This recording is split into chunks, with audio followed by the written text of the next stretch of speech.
মোবাইলে ধারণ করা ভিডিওতে দেখা যাচ্ছে চলন্ত ট্রেনে উঠে যাচ্ছে একটি সাপ, যা দেখে আতঙ্ক যাত্রীরা।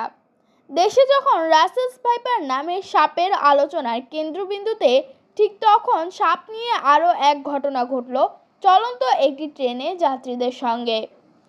বুধবার সকাল 11টায় সান্তাহার রেল স্টেশন থেকে আন্তনগর দোলনচাঁপা এক্সপ্রেস একটি ট্রেনে বগির ছাদে সাপটির উপস্থিতি দেখতে পায় যাত্রীরা।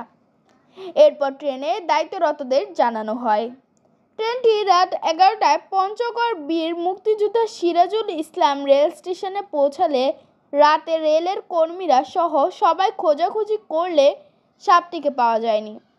তবে ট্রেনে সাপ উঠে পড়ার সত্যতা ধারণ করার পর কর্মীরা বলেন এটি গোগরা সাপ। রাদিয়ানুর ভূঁইয়া। সাধ্যের মধ্যে অরিজিনাল ব্যবহৃত ল্যাপটপ কিনুন, নিজের শখ পূরণ করুন। কুমিল্লা কান্দিরপাড়ের খন্দকার হক টাওয়ারের ৪র্থ তলায় অবস্থিত কিং অফ ল্যাপটপ সলিউশনে পাচ্ছেন বিদেশ থেকে আমদানি করা সকল ব্র্যান্ডের অরিজিনাল ল্যাপটপ। স্বল্প দাম আর শতভাগ অরিজিনাল ও গ্যারান্টি ওয়ারেন্টি সহ ল্যাপটপগুলো দেখতে আজই চলে আসুন।